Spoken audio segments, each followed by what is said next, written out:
दोस्तों, क्या आप जानते हैं कि अंतरिक्ष यान को 1 सेंटीमीटर का टुकड़ा भी भेज सकता है, जिससे अंतरिक्ष जाने वाले यात्रियों और एस्ट्रोनॉट्स के लिए ये यात्रा में एक बड़ा खतरा हो सकता है। आइए जानते हैं क्या है स्पेस मलबा, अंतरिक्ष में यह कितनी मात्रा में है। दोस्तों, यूएनओएसए और नासा के अनुसार अंतरिक्ष मलबा मानव निर्मित वे वस्तुएं हैं जो पृथ्वी की कक्षा में बिना किसी उद्देश्य के घूम रही हैं या मौजूद हैं, जैसे पुराने सैटेलाइट, टूटे रॉकेट स्टेज, विस्फोट के टुकड़े, पेंट फ्लेक्स या धातु के सूक्ष्म कण। यूरोपियन स्पेस एजेंसी के अनुसार वर्तमान में पृथ्वी की कक्षा में 10 सेंटीमीटर से बड़े लगभग 54,000 कण, 1 से 10 सेंटीमीटर आकार के लगभग 12 लाख कण और 1 से 10 मिलीमीटर के करीब 14 करोड़ कण घूम रहे हैं।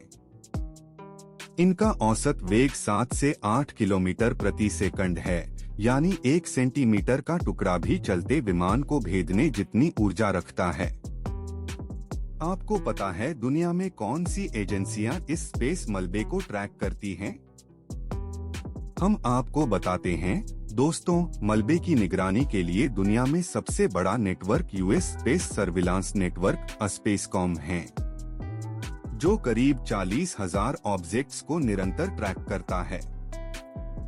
वहीं European space agency optical telescope और रडार सिस्टम से निगरानी करता है। भारत ने भी नेत्रा यानी कि network for space object tracking project शुरू किया है, जिससे 1000 किलोमीटर तक की ऊंचाई में छोटे बड़े टुकड़ों की निगरानी की जा सकेगी। रडार एलियो से कुछ सेंटीमीटर तक और ऑप्टिकल टेलीस्कोप जियो से लगभग 10 सेंटीमीटर तक की वस्तुओं को पहचान की जा सकती है, जबकि उससे छोटे टुकड़े अब भी अनदेखे रहते हैं। आप जानते हैं स्पेस मलबा कितना घातक है? इससे किस तरह के खतरे होते हैं? दोस्तों, अंतरिक्ष में यह मलबा चलती हुई बुलेट जैसा है। यह खतरा बढ़कर उस स्थिति तक पहुंच सकता है जिसे वैज्ञानिक कैसलर सिंड्रोम कहते हैं, यानी टकराव से पैदा हुआ मलबा आगे और टकराव उत्पन्न करे और धीरे धीरे पृथ्वी की निचली कक्षाएं उपयोग के लायक ही न रहें। 2009 में सैटेलाइट इरिडियम 33 और कॉस्मोस 2251 की टक्कर ने एक ही झटके में 1800 से ज्यादा टुकड़े पैदा कर दिए थे। 2007 में चीन ने एंटी सैटेलाइट टेस्ट किया, जिसमें मिसाइल के जरिए एक निष्क्रिय मौसम उपग्रह को नष्ट किया गया। इससे 2000 से अधिक ट्रैक करने योग्य और लाखों सूक्ष्म टुकड़े बिखर गए। अब आपके मन में सवाल होगा कि क्या इस स्पेस मलबे को साफ किया जा सकता है? अगर हाँ, तो कैसे? दोस्तों, तकनीकी तौर पर इस अंतरिक्ष कचरे को उठाना आसान नहीं है। यूरोपियन स्पेस एजेंसी ने 2018 से 19 में नेट और हार्पून से ऑब्जेक्ट पकड़ने का सफल परीक्षण किया। इसके अलावा मैग्नेटिक डॉकिंग तकनीक भी अपनाई जा रही है। इसमें निष्क्रिय सैटेलाइट को खींचकर नीचे लाया जा सकता है। इसके अलावा यूरोपियन स्पेस एजेंसी 2028 से 29 में क्लियर स्पेस एक मिशन शुरू करेगी। इसका उद्देश्य एक पुराने रॉकेट अडाप्टर को पकड़कर पृथ्वी के वायुमंडल में गिराना है। ब्लैक सेल्स और लेजर नजिंग जैसे कॉन्सेप्ट भी परीक्षण में हैं। तो अब सवाल यह है कि क्या स्पेस मलबे के नियंत्रण को लेकर क्या कोई कानून है? यह कितना पालन हो रहा है? दोस्तों, 1967 की आउटर स्पेस संधि के अनुसार सभी देशों का यह दायित्व है कि उनकी अंतरिक्ष गतिविधियां पूरी मानवता के हित में हों और किसी को नुकसान न पहुंचाएं। वहां 1972 के लायबिलिटी कन्वेंशन के अनुसार यदि किसी देश की वस्तु पृथ्वी पर या विमान को नुकसान पहुंचाए तो वह पूर्ण रूप से जिम्मेदार है, लेकिन अंतरिक्ष में नुकसान के लिए जिम्मेदारी तभी तय हो सकेगी जब दोष सिद्ध हो सके।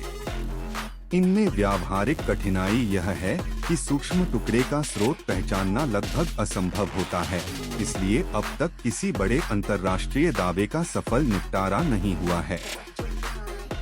तो क्या स्पेस मलबे के नियंत्रण को लेकर क्या कोई कानून है? यह कितना पालन हो रहा है? दोस्तों 1967 की आउटर स्पेस संधि के अनुसार सभी देशों का यह दायित्व है कि उनकी अंतरिक्ष गतिविधियां पूरी मानवता के हित में हों और किसी को नुकसान न पहुंचाएं। वहां 1972 के लायबिलिटी कन्वेंशन के अनुसार यदि किसी देश की वस्तु पृथ्वी पर या विमान को नुकसान पहुंचाए तो वह पूर्ण रूप से जिम्मेदार है, लेकिन अंतरिक्ष में नुकसान के लिए जिम्मेदारी तभी तय हो सकेगी जब दोष सिद्ध हो सके। इनमें व्यावहारिक कठिनाई यह है कि सूक्ष्म टुकड़े का स्रोत पहचानना लगभग असंभव होता है, इसलिए अब तक किसी बड़े अंतर्राष्ट्रीय दावे का सफल निपटारा नहीं हुआ है। अब आप सोच रहे होंगे कि ऐसे कौन से देश सबसे ज्यादा मलबा फैलाते हैं और इसमें भारत की क्या स्थिति है। यूरोपियन स्पेस एजेंसी के अनुसार सबसे अधिक स्पेस मलबा चीन के FY-1C विस्फोट से फैला है, लगभग 19% ट्रैक्ड कचरा। इसके बाद रूस, अमेरिका और यूरोप आते हैं। भारत की हिस्सेदारी तुलनात्मक रूप से बहुत कम है। इसकी एक वजह यह भी है कि भारत से स्पेस मिशन इन देशों की तुलना में काफी कम होते हैं। इन अंतरिक्ष मलबे को लेकर एजेंसियों की भविष्य में क्या योजनाएं हैं?